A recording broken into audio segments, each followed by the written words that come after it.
is going to be coming live with us on Sunday at 6. So that I am just hella excited about. So what I'm going to do is I'm going to send her this so she knows that we are ready, and then we are going to be starting. But how are you all doing right now? I know there are so many things happening that are really just craziness happening right now. I do like that they passed the stimulus bill, but we'll see how that works. Of course, they did not practice social distancing when they signed the bill. Like, how do you not practice social distancing, which is one of the reasons why we are right now where we are? Like, that's why we talk about, we talk about in essence sending our best and our brightest, and obviously that's not the case, because if we're supposed to be of course, no problem, if we're supposed to be sending our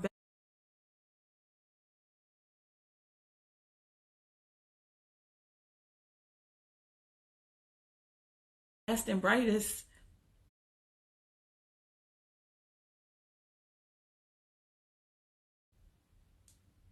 I don't think that's I just don't see that happening, because at least when you are supposed to be signing this document, which is the reason why, people need the assistance, is because of this virus. And then you tell us that we have to be 6 feet apart, but everybody is crammed in like sardines when you sign it. I can't.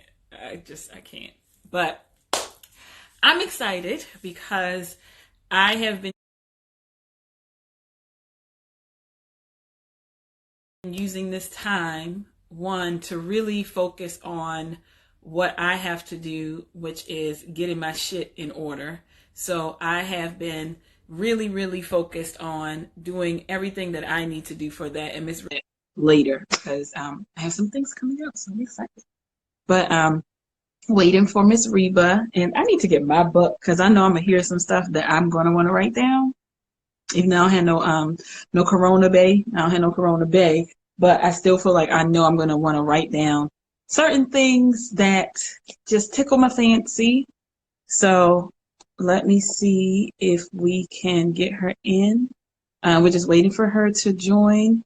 I know they tested positive, but they're still like,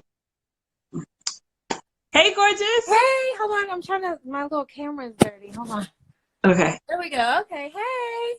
I like the hair. I know you said you got your hair done before all this went crazy. I had to. We're gonna keep it here, because this I put on my little red lip because I was like, it's Friday. We're gonna have a little happy hour. I'm trying to, because my lips was ashy as hell when I went outside today. So, well, did you enjoy it? It was a beautiful day outside. Today. Yeah. I only went out because my brother-in-law called me because he needed me to watch my nephew. So literally, that's the only reason why I went outside today, was to get into the car to go to their house, which is 10 minutes away, and that's what I did. And then I came right back because my nephew was not having it. He was like, I'm good, thanks. I don't know you, lady. But I am excited for this. Yeah, I'm excited too. I love you. You're my sister. So please tell us, I know who you are, but tell them who you are. So my name is Reba, and I'm a pleasure positive sex educator. I'm a certified sex educator, but I'm pleasure positive in that I teach people, all the things that they didn't know or didn't learn in formal sex education, which is typically about how not to get pregnant, how not to contract a sexually transmitted infection, but not really about what an orgasm is, how a clitoris works, how many orgasms does a penis have, those kinds of things. So that's what I do. I teach people the things that their parents are too afraid to teach them, and that schools will definitely not teach them, and that we typically have to learn on our own if we ever do. So love it. So I'm gonna get my book first of all. I said I was gonna get my book. I didn't get it. I'm about to get it right now. Well, I'm gonna pour myself a glass of wine. Yes. So.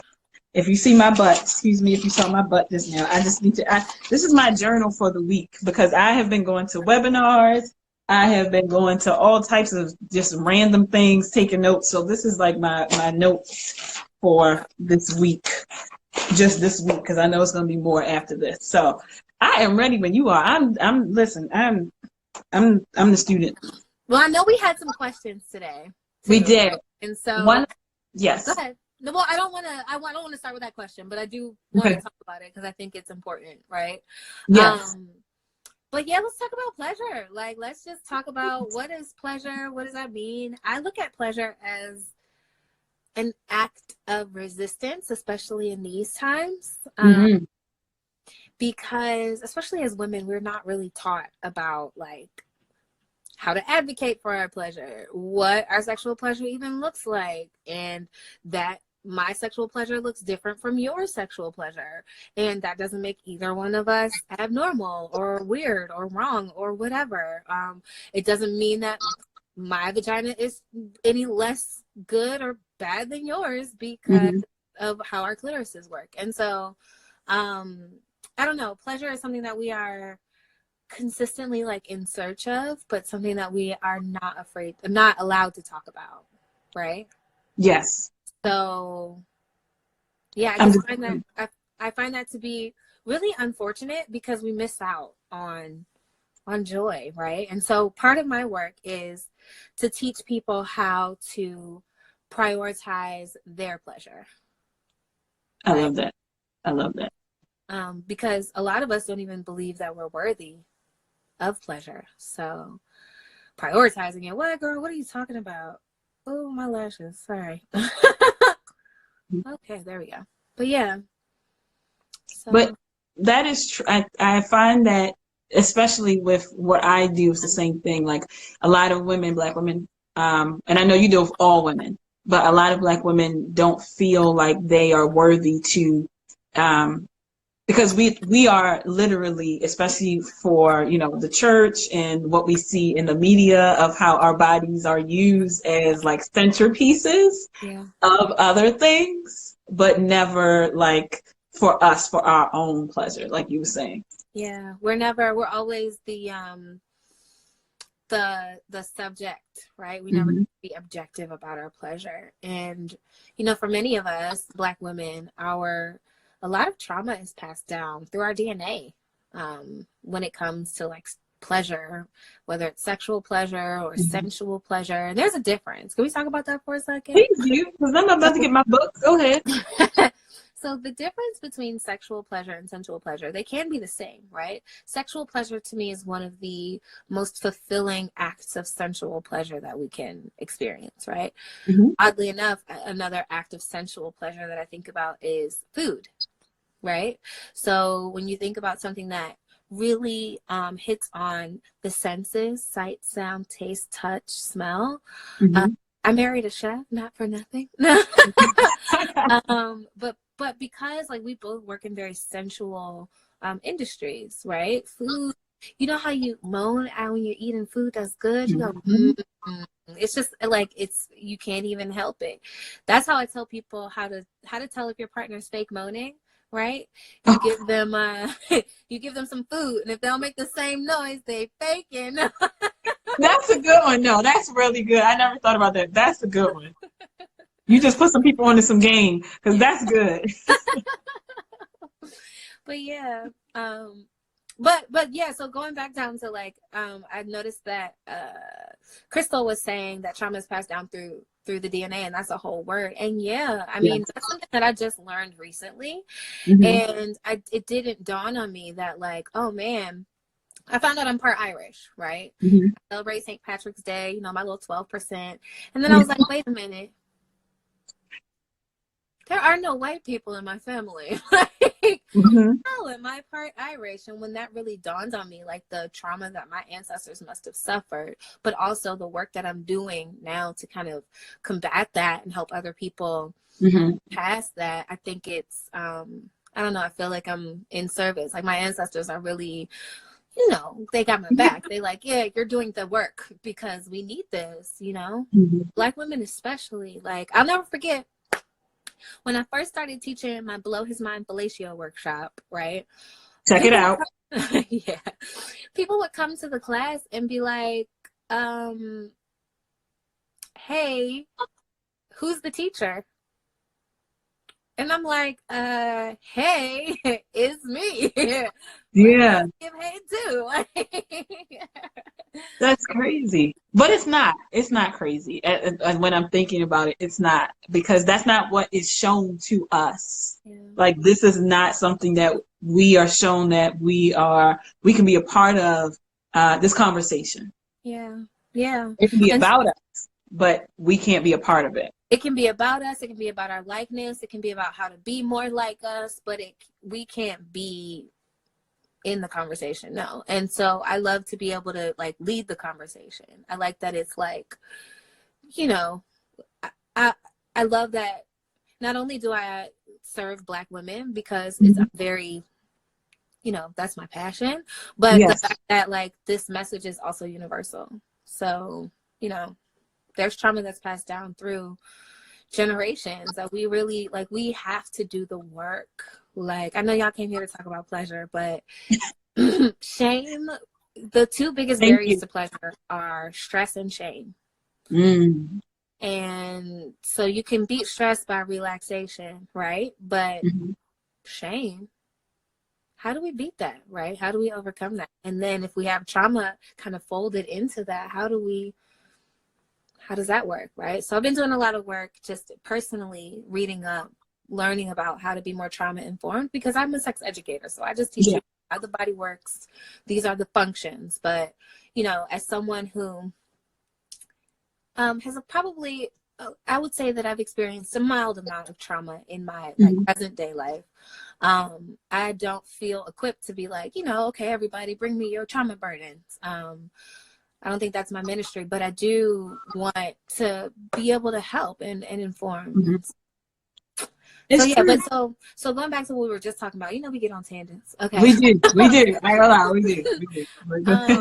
So sexual pleasure is one of the highest forms of sensual pleasure. And so sensual pleasure really is just about the senses: sight, sound, taste, touch, smell. And so when you can really learn what activates your senses, both just to bring you joy and pleasure, or to bring you like arousal and that kind of pleasure, right? Then you'll really be more in tune with your body, and it'll be a little easier for us to step into, you know, that physical part of ourselves that enjoys sensuality. And I think that's important. Like what you were saying about how when loving the tangents, keep the calm again. Yeah, we listen. We will talk for 2 hours, 3 hours straight. So we try to. We got it. I got my notes to make sure we're on tap. But you know, it's interesting that you would say that, like the sensual pleasure, because what I've seen just in the women that I work with, is that when you, like, they feel weird when you're like, okay, like I need you to take a deep breath, and then, you know, and I need you just to open your mouth and just bring your hands down. Like, even to tell a woman, you know, I need you to touch your body, like literally touch your body and bring your hands down and touch, you know, your breast, go down your stomach, your thighs. And sometimes when I say that, I have to like take myself out of photographer mode and really tap into, you know, what is her body like? What is her body language like when I'm asking her to bring her hands down? And is she timid? Is she hesitant? And then what is that around that part? Because that, if you can't even do this and bring your hands down and feel comfortable bringing your body, you know, mind, body, soul together, and to do this, like that's something that we need to really take a quick moment to discuss real quick and be like, you know, what's going on? Like, we need to do some, like you said, yoga. We need to do something to really get you connected with that purpose of, I can touch it's my body, so I can touch my body. Yes. So that sensual part really does come into play. And it's not even about sex. Like, so, no, I know exactly. I know your pain, because I teach women how to masturbate, right? Well, so I don't teach them. I'm not about to come in your room and be like, okay, this is how you do it. No, I don't do that. Yeah. Well, maybe, no, I'm kidding. No, I'm kidding. Okay. But no, but we do. You know, I'll say this is what vibrators do. This is how clitoris works. You know, things like that. And some people are like, oh my goodness, no, I would never do that. And some people are like, yeah, I would never do that. But what's that thing over there? And what you say? And how does that work? And I'm like, girl, you would never do it, right? I'm going to ship it to you. You got it. Exactly. In a plain box, though. In a plain box. No penises or lips or anything on it. Just a plain USPS box. Yes. And that's so, it's, to me, it's always, I can't say it's crazy because I understand how trauma works. Like as an educator, we do trauma informed courses as well. And so I see it from the young age, and then as it progresses, because I do it for a lot of people. So I can see that trauma and how, especially for us, for Black girls, like how we, I know we keep going back to that, but how it informs how we deal with other people and how we deal with ourselves. Yep. So that's why I was so glad when we connected, because there's a huge need for educators who look like us to really talk about these things, because we don't really bring them to the forefront, because there's not, you know, you always hear that, you know, what happens in your house stays in your house, and you don't talk about it outside of your house. Yep. And so, and now, you know, we in our house, because everybody got to be in their house. And so I think like this is the perfect time to have these conversations, because you ain't doing nothing else at home. Yeah. Like you ain't doing nothing else. And if you by yourself, you damn sure ain't doing nothing else. So I mean, This is a perfect time to have this conversation. Yeah, it really is. And I know we keep coming back to trauma, but I think it's really hard to address pleasure without addressing what holds us back from it, right? And that oftentimes is trauma, whether we realize it or not, right? Like, I'm not even gonna lie, like when we started talking about the whole Brett Kavanaugh stuff, and, you know, sexual assault and the many forms that takes, I had to think back about my experiences, and I was like, damn, man, I have been sexually assaulted. Like, why? Like, my experience was mild, I think, compared to, you know, people who have been, you know, forcibly penetrated. But I think it speaks to the fact that, like, that was just an everyday thing for me. Like, I didn't even think, like, oh man, he was just being a creep. Like, it wasn't even like, oh, I should call the police. You know what I mean? This, because but I felt violated, you know. But I didn't even think that was a right that I had to do that, you know, because I had been taught. Oh, this is about to get deep. I had been taught for so long that my body was not mine. Oh, give him a hug. Say hi. Give him a hug. Okay, but I don't really want. But give him a hug. Hello. Okay. Hi, Uncle blah blah. Thank you. Like, I see you once or twice a year. I don't know you, sir. Don't touch my body. But my body's not mine. So I had to. That's a real conversation. Having a daughter really made me realize all the ways in which Black girls are told that their bodies are not theirs. And when we start to get in relationships, it's like, oh, you're mine. And so now my pleasure is supposed to be dependent on you, but you don't even know what a clitoris is. So what is happening?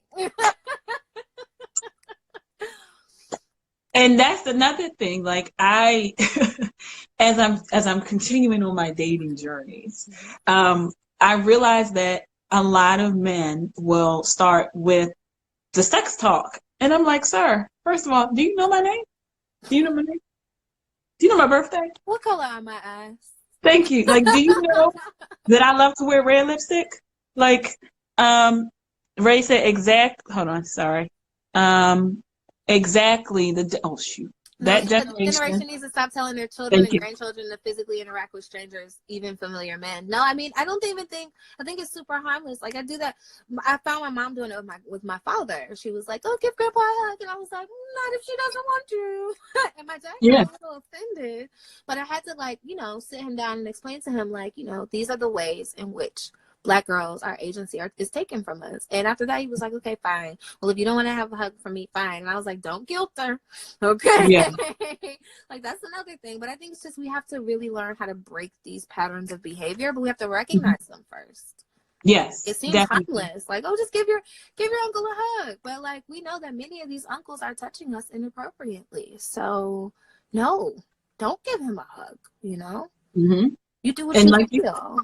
And that really plays into, like you were saying, with the pleasure, because if you believe that your body is for the pleasure of others, you really don't explore your own body and your own pleasure, because it's not yours until someone else tells you to do certain things that even if you are not comfortable with them, you know it's not yours. So you do that because that's just what you've been taught. Well, So I'm about to knock down everything, Lord Jesus. So so that creates like the situation of like you become super dependent on your partners for solely dependent on your partners for your sexual pleasure, right? So because we're taught we shouldn't touch our bodies are not ourselves, we can't, you know, masturbation is bad, you know, it desensitizes you. Oh my God, I'm not gonna tell you how many times I've heard that.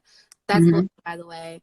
wait, explore that, please, because Yeah, I've heard that as well. You know, you see the memes. yeah, So we're gonna go off on tangent, but you're gonna yeah. get We'll get back to have it. your book, Yeah, have your books ready. yeah. So please tell us about that, because I have heard that. You know, you see it on movies. Like it's ridiculous, but yes, I'm gonna shut up. Yeah, no, I just so what were we talking about? I'm sorry. I just You're, blanked. My brain just blanked. it's fine. We on quarantine. Everybody's brain is off the bus right now. So when I have somebody blowing up the phone right now. So when people are saying, you know, if you use these toys too much on your body, you desensitize your body to Well, so regular. some people will even tell you that if you masturbate too much, that you masturbate, meaning just touch yourself, like just meaning bring yourself to orgasm, that it'll be harder for the next person. And like, oh my God, I wish the patriarchy would stop making up these lies. like just like blue balls. Oh, if you don't make me come, my balls are gonna fall off. Okay, what about blue balls for us? If you don't make me come, I'm gonna strap you to this bed until we leave. Yes. But no, okay, so going back to that, no, vibrators and masturbation does not desensitize you, right? It is crazy talk to think that masturbation alone will desensitize you. In fact, masturbation, like meaning just touching yourself and bringing yourself to orgasm, helps you understand how your pleasure works and will help you get to orgasm faster with partner, right? When you masturbate with sex toys, though, and some people will say, oh, well, you know, I use a bullet, and every time I use a rabbit, and every time I use this rabbit, it takes me longer and longer and longer to reach orgasm. And yes, that's the case, but it's not because your body's becoming desensitized. That's not how that works. What's happening is your body's just building up a tolerance, right? If you're using the same bullet on the same part of your body, getting to the same type of orgasm every time, then yeah, the first time it took you 5 minutes, the 100th time it's going to take you 10 minutes, the 200th time it's going to take you 20. So stop using the toy. Stop for like a period of time. Maybe it's a week or two, or find a toy that does something different, right? A lot of us are using vibrators, but there are toys that don't vibrate that you can have a lot of fun with. Like there are dildos that are made of silicone that heat up. There are glass toys that you can put in the freezer and they can get cold, or you can put in the microwave and they can get warm.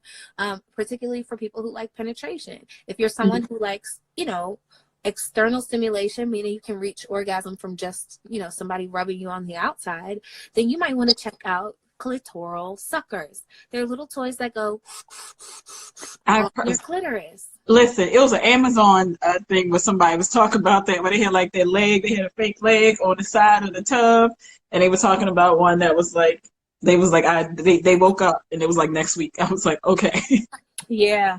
So you got to be careful too when you source your toys from Amazon, because Amazon sex toys are not FDA regulated. Like there's no kind of like FDA anything that you can make a toy out of a trash bag and put it on Amazon and call it a day, right? Because these are supposed to be novelty items. They're not medical devices, because sex is not a medical necessity. Woo, sorry. I'm gonna get on my Girl. Take it down. Okay, so Girl. You saw my eyes, girl. You have to be really careful, because a lot of the toys that you see on Amazon, unless they're sold directly from the manufacturer of the toy, you can't be sure what's in those toys, whether they're made out of 100% silicone or you know, any body safe materials. There's a lot of like those. So if you have a sex toy at home and it's made out of that jelly, like flesh-like material, if it's not silicone, you should throw it away, because probably made out of a material that's very porous, and or if it's sticky like that, it typically has phthalates and parabens, which can like disrupt our reproductive cycles and cause a lot of, they're toxins.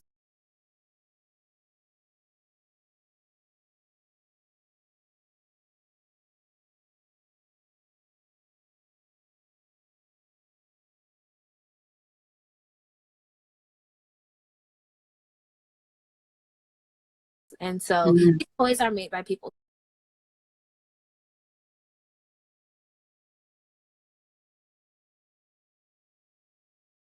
who don't have vulvas and vaginas. So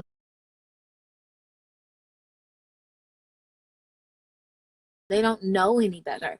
Cyber scandals, jelly, you know, like the penis masturbator things, they're fine for penises because they're not being penetrated, right? But we're putting these things inside of our bodies, so we have to be really careful. That's also.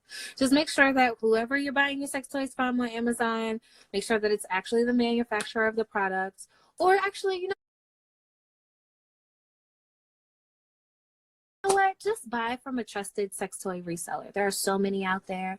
Sexpert Consultants. Reba has a whole website. Check it out. She does sell them. Sexpert Consultants. But we're not like a sex toy store in that we curate sex toys based on the workshops that we teach. So toys that are for specific purposes. So you can go, yes, Lilo, look at you knowing stuff. Okay, so we're gonna put a pin in Lilo for a second, okay? I'm gonna write it down. I'm writing it down.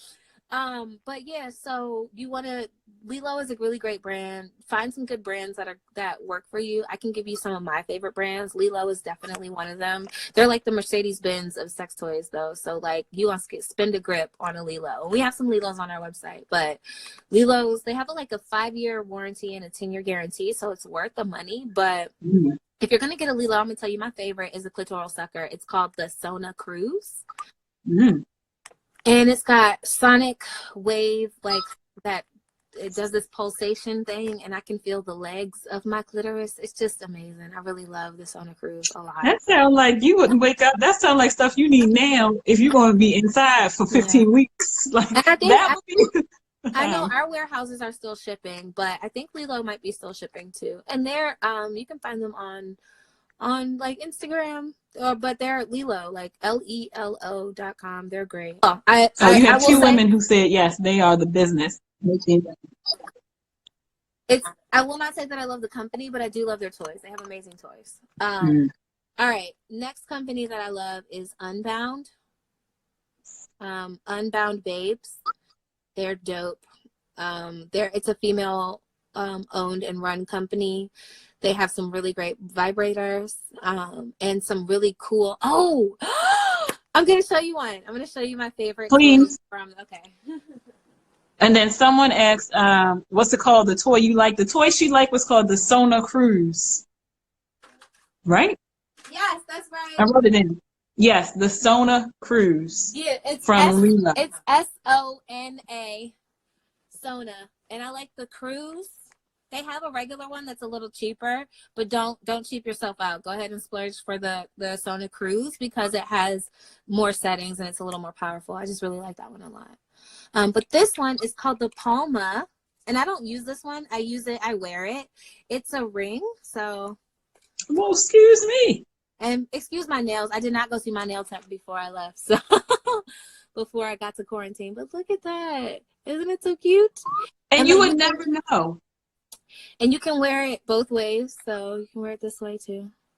You would never know that like if you were walking, you would not, or just looked, you would never know that. That's crazy. Yeah, I love this one. This one is called the Palma. So, and what I like about them is, while they're pretty reasonably priced, this one is a little expensive. It's over $100, but they have Afterpay, which you can, do for interest-free installments of like $25. So it makes it really accessible to folks. And nobody pays me to say this, by the way. Not yet. Soon, very soon. Trust and believe. Putting it out in the universe very soon.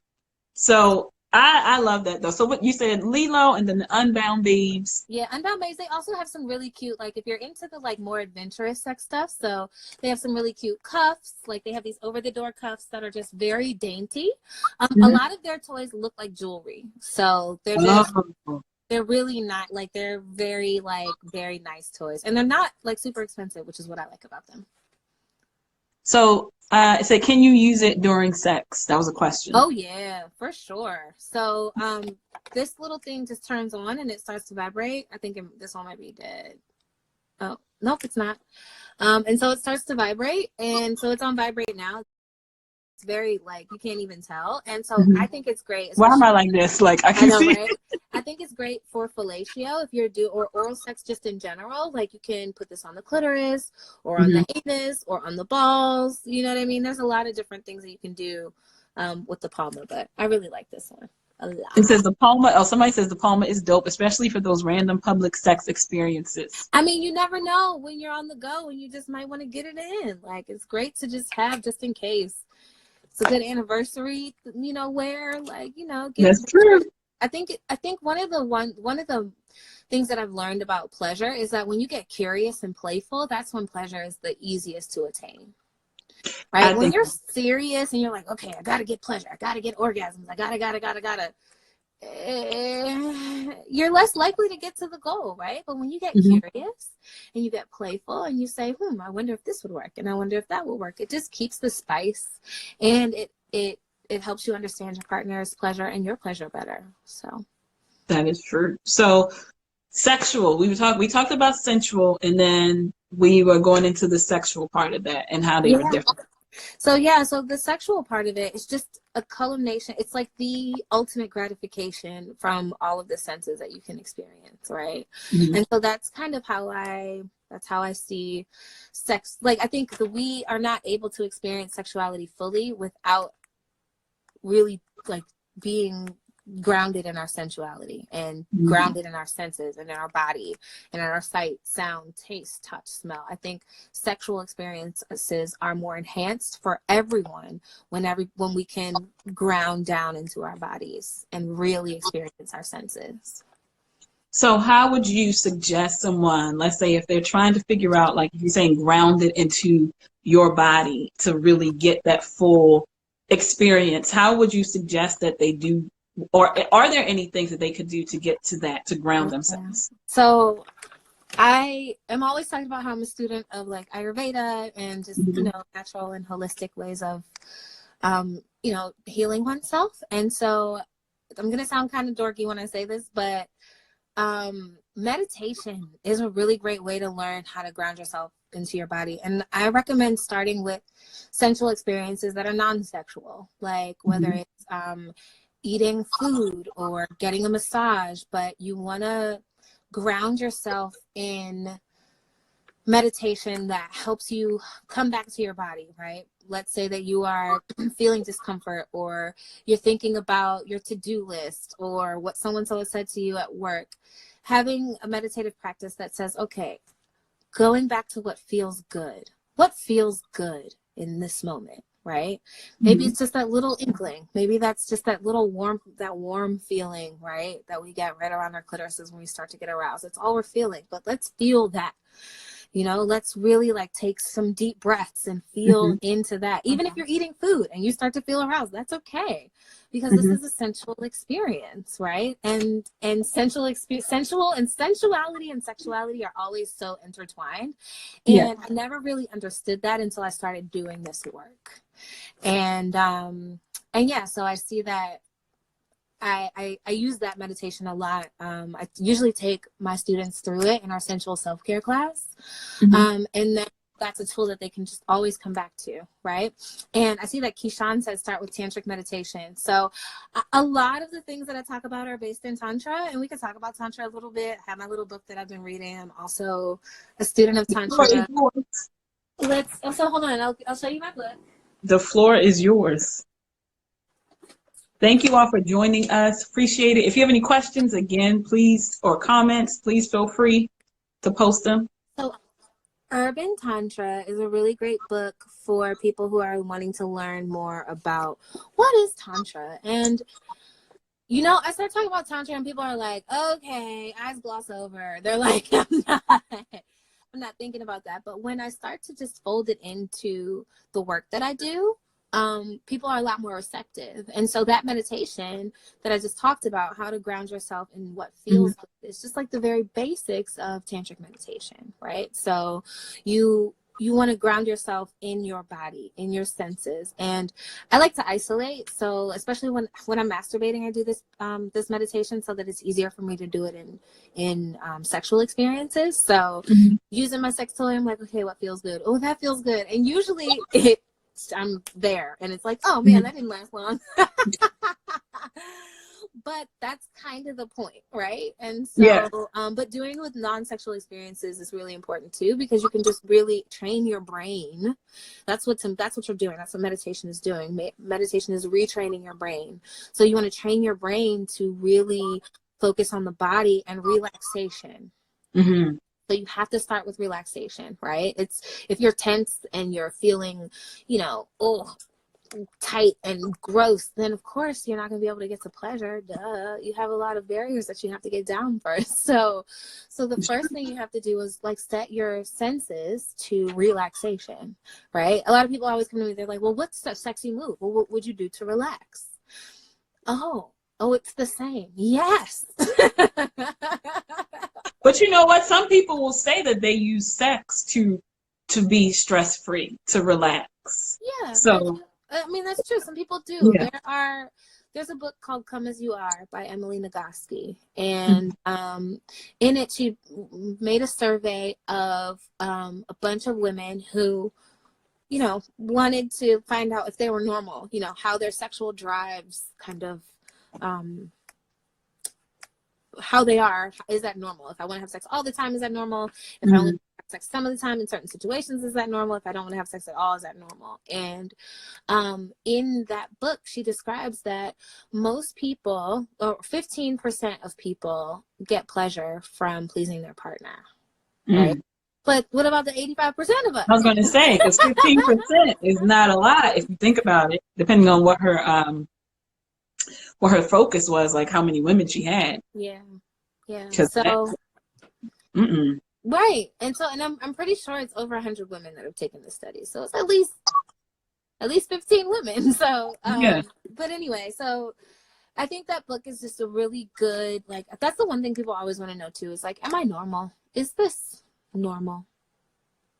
Is the fact that, like, when I'm in a new situation with a new partner, I really can't get as aroused as I would with someone familiar, and that's why I keep going back to this F boy or girl message, right? So but the reason for that is not really because, oh, this person is it's so good, the sex is so good. It's because you, as a sometimes, right? I don't want to speak for everyone, right? But sometimes it's because you have higher levels of eroticism in familiar situations, and that's wholly normal too. So, but that doesn't mean you should keep going back to familiar situations that are toxic. I'm gonna just put that back out there too. Like, this is 2020. We're not doing that no more. Let's not do that. Let's not. There's a lot of people out here, so. And they all in the house right now. So you can, if they're not messaging you, they don't want to talk to you. Yeah, pretty much. So let's be clear on that one. If everybody is literally in the house. So if they are not messaging you, message PSA. Don't message them anymore. Like give them the deuces, because they've given you the deuces. So let them go with love and light. Yeah, somebody says so much new booty out there. So much. But it is. Like, I mean, I don't know why people like find themselves and I know I get what it's like to like love, right? But people find themselves attached to people who are really only fulfilling them in one way, right? And going back to what I was saying about sexual codependence. Right? So when you become dependent on your partner solely for your sexual pleasure because you don't masturbate and you don't touch yourself, like you said, it's hard to get women to touch themselves. I'm trying to get them to masturbate. How do you think I feel? Word. But if you don't have a masturbation routine, then it is going to be really hard to be like, okay, well, this is what gets me to reach orgasm. And this is how my body works. And what worked when you were in your teens and 20s is not going to be what works in your 20s and 30s and 40s and 50s. Your pleasure is going to change, just like your body does. Okay, none of us have the same body that we had when we were 15, and if you do, in 20 years you won't. So like, it's just not going to be the same. You might have the same weight, but your boobs are not going to sit the same, your butt's not going to sit the same, your weight's not going to sit the same. Your body is just going to change. And like, we have to talk about that, because nobody talks about that. How our vulva lips shrink a little bit as we get older, right? We don't talk about that. When I found out, I was like, Mom, your vulva lips, they shrunk? And she was like, I don't know, girl. I didn't even look down there. I was like, Mom. Look, can we talk about that though? Let's pivot and talk about how you should be looking. You should be looking at yourself all the time. All the time. Yes. That is self-care. That is sexual self-care. Getting a small handheld mirror and looking down there, right? Checking for any, thing that might be abnormal and appreciating it for what it is down there, right? That's important, because it's a great way for us to combat shame, any shame that may have been, inherited or just formed from the way we were brought up, or just our own experiences, right? When we can show an appreciation for ourselves by just taking a look at it, right? And not treating it like the stepchild. Like, this is your, like, there's so much power here. This is where life comes from. Like, exactly. Whether you choose to bring life into this world or not, this is like the fruit of life. What are you doing? Literally, you walk around with it every day. Like, you get to walk around with this every day. I think it's powerful. Like, I hate when people say, what's that? I forget the phrase, like tough as balls or something, whatever that phrase is about balls. And I'm always like, but do you know what women can we not say that? Because we, especially if you are not very sure of yourself when it comes to your sexual experiences yet, and you're dealing with people who don't even understand their body and how their bodies work, talking about heterosexual relationships, and they don't get it, so they're just seeing what they see on TV. Talking about all relationships, because as a queer person, there's a lot of people out here who don't know their bodies either. Okay, that's true. That is true. That's very true. But I'm just saying, like, when you see, like, when you have those conversations, women will have those conversations where they come around like, girl, let me just tell you. And it's like, okay, so are you going to say something? And then it's like, well, and I'm just like, I need you to send a text message. I need you to send a bird, send a carrier pigeon, like, send something, an email, send a letter, like, send USPS, send a message. Because I think a lot of people, like we were talking about, they learn, if they don't learn from people telling them, a lot of men will learn from their friends. I did a whole series on this on my my personal page, how men will learn, or people will learn from people who don't know their bodies, like you said, and then they're giving out false information about what women like, or what, I'm talking about women in general, like what we like. And then it's like, that's just, to me, is crazy. So I teach this this workshop called Couples Pleasure Mapping, and I'm sorry, my phone is about to die, so I don't want it to die on us. Okay, there we go. So I teach this course called there we go. Okay.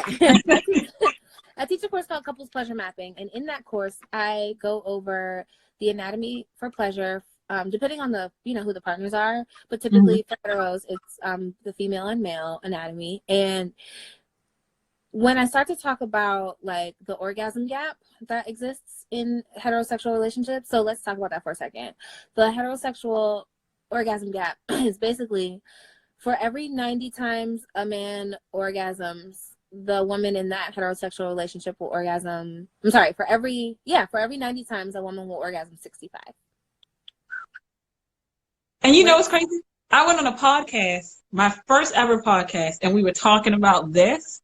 And I was saying there was a study where they were saying that, you know, men orgasm more and women only orgasm more if they were in Long-term a relationship. lesbian relationship. Oh Like yeah. So that's when their pleasure was at its peak. I think it was like 85%.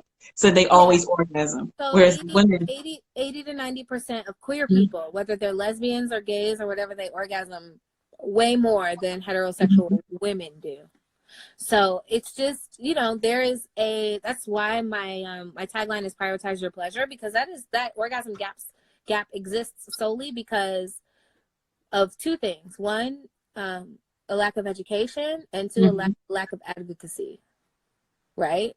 That's You true. don't know how to advocate for your pleasure because no one has ever taught you to advocate for your pleasure. We didn't even realize that women got sexual pleasure from sex until the 1900s. So like, that's wild in and of itself. But anyway, it's just I think it's important for us to know that, okay, sex doesn't end when our partner is finished.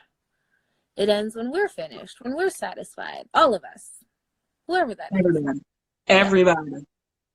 Someone said, oftentimes people assume women orgasm all the time based on what is shown in porn. Yeah, and that's not true too. Like, I just saw this shirt the other day that said my orgasm is not optional, but like sometimes it is, because it's not going to happen for me. And I think a lot of people get hung up on making the goal of sex orgasm. Mm-hmm. Mm-hmm. And I think especially older populations, as we get to, like, as our pleasure starts to change and we start to learn more about our bodies, and our bodies start to change too. It's like you learn your body and then it changes.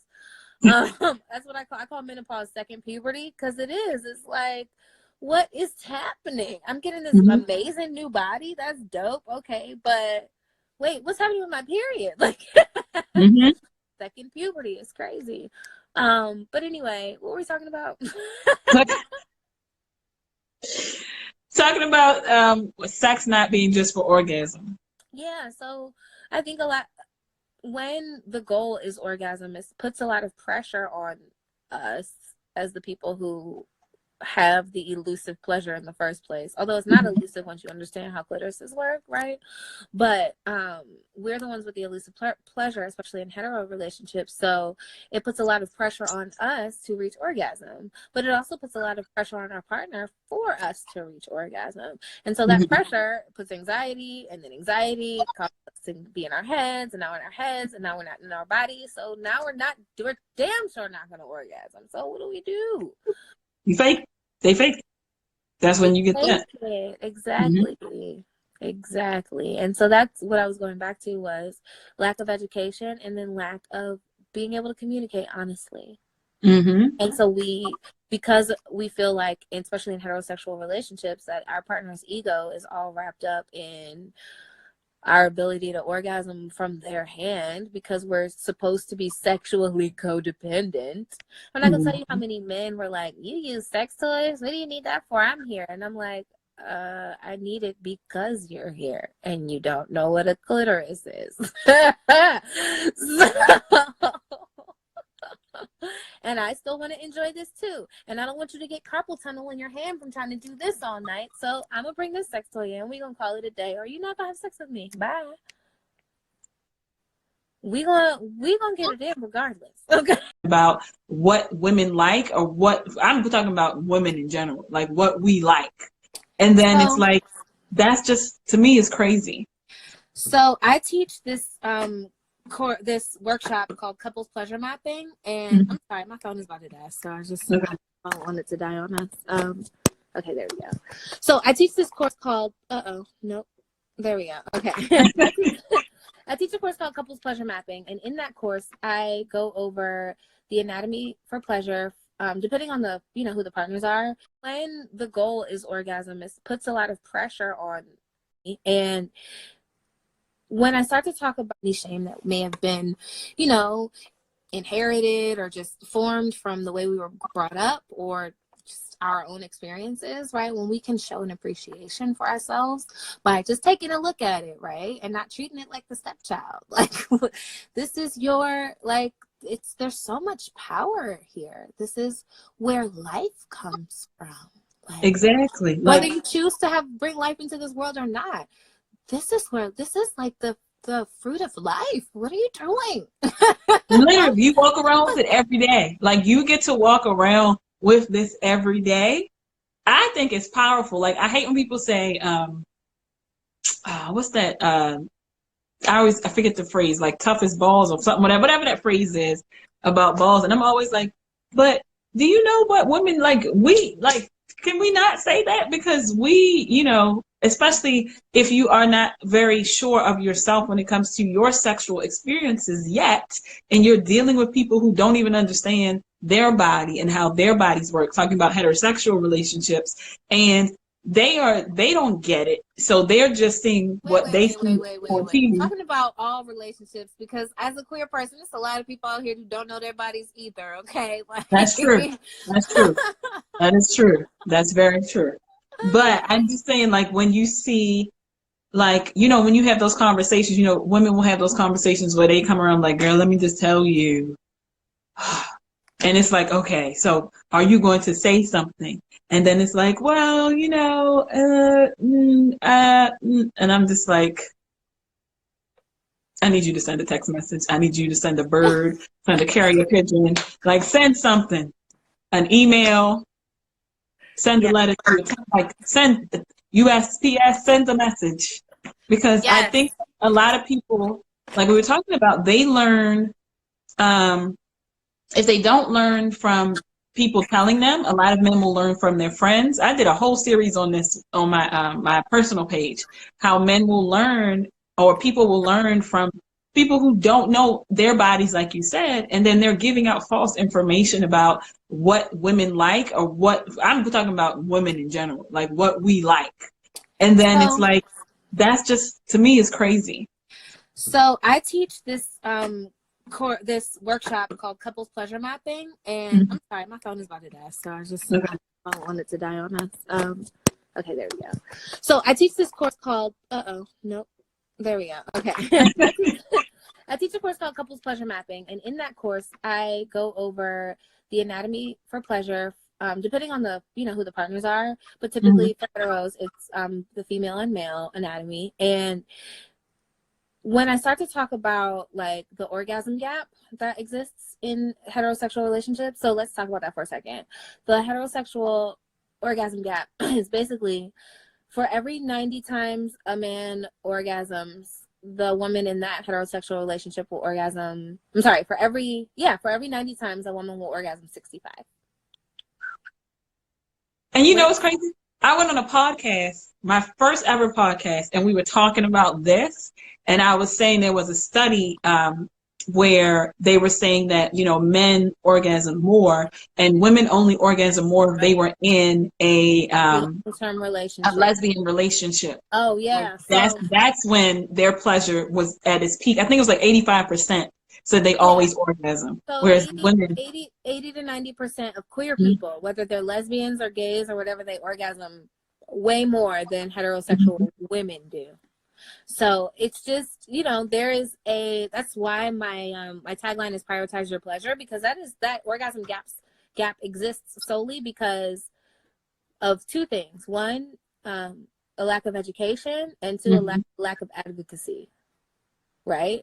that's You true. don't know how to advocate for your pleasure because no one has ever taught you to advocate for your pleasure. We didn't even realize that women got sexual pleasure from sex until the 1900s. So, like, that's wild in and of itself. But anyway, it's just I think it's important for us to know that, okay, sex doesn't end when our partner is finished. It ends when we're finished, when we're satisfied. All of us, whoever that is. Everybody. Yeah. Everybody. Someone said, oftentimes people assume women orgasm all the time based on what is shown in porn. Yeah, and that's not true too. Like, I just saw this shirt the other day that said my orgasm is not optional, but like sometimes it is, because it's not going to happen for me. And I think a lot of people get hung up on making the goal of sex orgasm. Mm-hmm. Mm-hmm. And I think especially older populations, as we get to like, as our pleasure starts to change and we start to learn more about our bodies and our bodies start to change too. It's like you learn your body and then it changes. That's what I call menopause second puberty, because it is. It's like, what is happening? I'm getting this amazing new body. That's dope. Okay, but wait, what's happening with my period? Like, second puberty is crazy. But anyway, what were we talking about? Talking about sex not being just for orgasm. Yeah, so I think a lot, when the goal is orgasm, it puts a lot of pressure on us as the people who have the elusive pleasure in the first place. Although it's not elusive once you understand how clitorises work, right? But we're the ones with the elusive pleasure, especially in hetero relationships. So it puts a lot of pressure on us to reach orgasm, but it also puts a lot of pressure on our partner for us to reach orgasm. And so that pressure puts anxiety, and then anxiety causes us to be in our heads, and now in our heads, and now we're not in our bodies. So now we're damn sure not going to orgasm. So what do? You fake. They fake. That's when you get that. Exactly. Exactly. And so that's what I was going back to, was lack of education and then lack of being able to communicate honestly. And so because we feel like, especially in heterosexual relationships, that our partner's ego is all wrapped up in our ability to orgasm from their hand, because we're supposed to be sexually codependent. I'm not gonna tell you how many men were like, you use sex toys? What do you need that for? I'm here. And I'm like, I need it because you're here and you don't know what a clitoris is. And I still want to enjoy this too. And I don't want you to get carpal tunnel in your hand from trying to do this all night. So I'm going to bring this sex toy in. We're going to call it a day. Or you're not going to have sex with me. Bye. We gonna get it in regardless. Okay. And I think that's a conversation too that needs to be had, that you can do that. Like, you can say that and say, no, like you said, I'm prioritizing what makes sense to me. So we can do this together. Yeah. Or you can just sit there. And so when I say that, I start to talk about how the clitoris works and how some clitorises are made differently than others. In my heterosexual couples classes, they're like, you should see the men's minds. They're like, oh, that's why what I've been doing for the past 10 years hasn't been working, because she's not that other girl that it did work on. Her clitoris works completely differently. I get it now. Which is such a shame. It's a shame because it's taken that long. Yeah. But I appreciate that they're coming to the class. Yeah. But for it to take that long is like, that's a lot. Yeah. That's a lot. Yeah, but it can get better. Like that's one thing that I like to tell people. Like, I meet people a lot when they're in their like sexless marriage. What do I do? How do I, what? It's always going to be like that. And I'm like, actually, no. Like, pleasure evolves, and the more you learn how to talk about it, the more you learn how to make it more accessible for both of you guys. Like, you know how my pleasure works.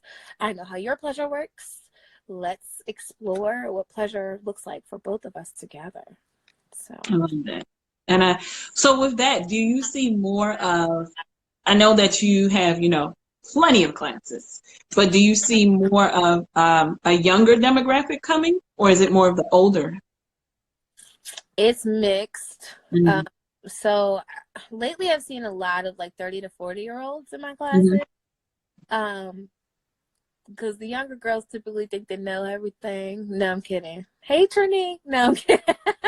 No, I started a training program, and I have a fellow. My first fellowship recipient is on. So hey, Trini. That's awesome. Congratulations. Yeah, she's the next. She's one of our sexperts in training, and so that's awesome. That is awesome. People we gotta get the word out. But I found that younger women, the ones who don't think they know everything, right, are typically like, yes, please tell me more. I want to know that. Women in their 30s and 40s are like, yeah, okay, I clearly need, like, you know, I'm having a breakup or a divorce, and I really need to know what I'm doing because that'll make me feel confident. And then women in their like 50s are just like, look, I'm having the best sex I probably ever had in my life. I just need to know how to level it up, girl. What you got for me? So, and I really wasn't expecting that. Like, and then so my oldest client is in her 60s. You gotta go ahead. Yeah, I think she'll be 70 this year. And Wow. and actually no, my oldest client is in her 80s now. Wow. I had Wow. someone close to me say, you know, I found out what you did because I watched your Facebook, and I just wanted to know, is it normal for you know, my husband died, and is it just normal for a woman to, you know, have those feelings at such an old age? And I said, oh, Miss Lady, yes. Let me see about sex toys. You gotta get her a little young tenderoni. You know them young tenderonis. No, young tenderoni's got STDs. I got her a sex toy. She's gonna be STD free, and she's gonna get to keep all her money too. Okay. But you know, I have been like, if they're in the senior homes, because you know they say women usually we grow older, and men usually die. And I saw they had a huge thing about how they had a whole lot of STIs running rampant. These old people need to have sex too. Pleasure is a human right. It is. So them old men was getting it in. Nasty. They was nasty. They had dirty dicks. Yeah. But that's why I like masturbation so much, because it is the safest sex you can have. It's with yourself. So do it. That's true. And I think that, like you were saying, like that, to prioritize that for yourself is important, because I think that's especially now with what is happening. Like, this is getting a lot of people having a lot of anxiety. It says, as long as there's breath in my lungs, I'm getting it in. Exactly. That's right. My grandmother, I'm named after my grandmother. Her name's Reba too. My grandmother said that too. She said, I might be old. It might be old down there, but I ain't dead. And I said, I know that's right. She was telling me about how she was feeling when she was watching Terrence Howard on Empire. And I was like, oh, wow. Grandma, I don't want to hear that. Jeez.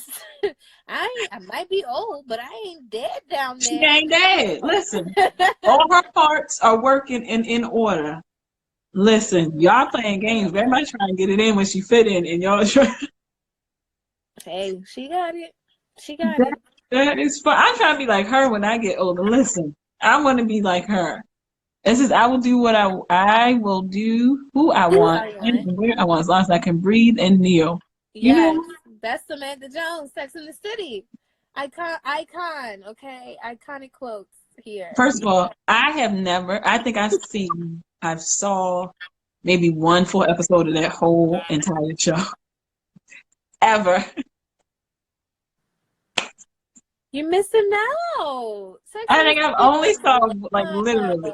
It was, look, I'm gonna tell you why I like Sex in the City, because it was one of the first shows that really like showcased how women feel about sex and sexual pleasure, like really, you know, obviously from a white lens, but really laid it all out. Like, yes, this is sexual pleasure. Like, this, we want sex too, and it's okay for us to want sex too. And like, I don't know, it just normalized. I was Carrie Bradshaw. Like, I wanted to be a journalist. I went to school for journalism, and I wrote a column. I loved her so much, and I just thought I saw so much of myself in her. And I don't know, I think it was just one of those like things that we need to kind of normalize. Like, it was so popular. So it was. Oh yes, it was. I remember that. Like, it definitely was. They had 2 movies, right? No, wait. Yeah, they did have 2 movies. Yeah, it was 2. It was 2. Yeah.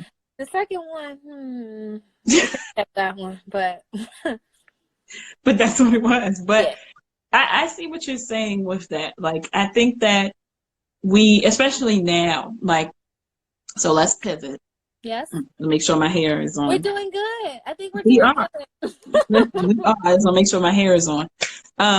So I went to an event, Okay. And at the event, they were talking, I feel like we spoke about this, but they were talking about twerk culture and Yeah. how that culture is literally making people, which I don't get, but whatever, is making people look down on Black women as these, which they already do, as, you know, objects, and that we should not be promoting this, like,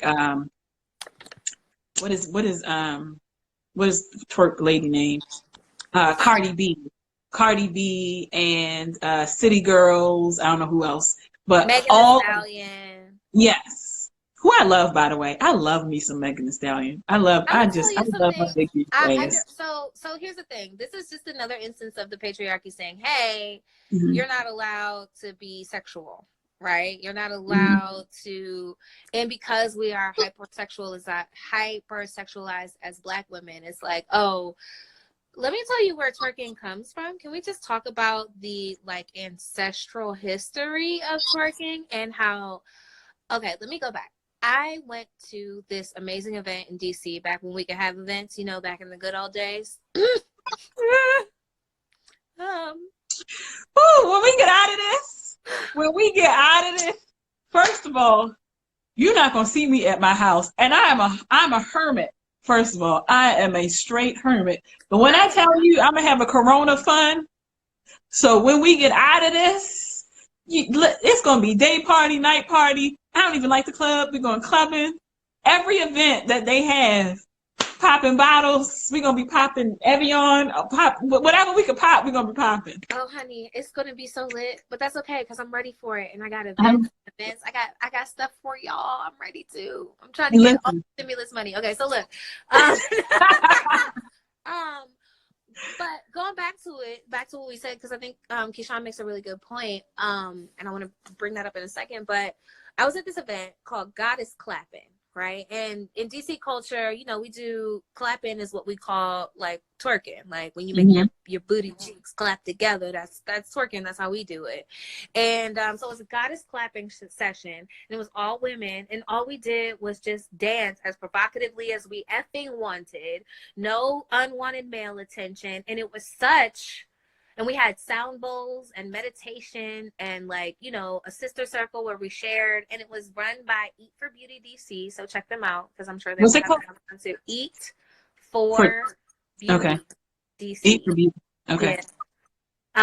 But it was an amazing, just such a great time. And I left feeling so refreshed and so replenished of feminine energy. So, and every morning now I wake up in the morning and I shake my ass in front of my mirror because it makes me feel empowered. It makes me feel strong. It makes me feel sexy. And if I want to record it and post it to Instagram or record it and send it to my boo or whatever, then I'm going to fucking do that. And I dare anybody tell me that I should be looked down upon. Hold on. We got 25 seconds, less than 25 seconds. So what I'm going to do is, I didn't even seem like we've been on that long.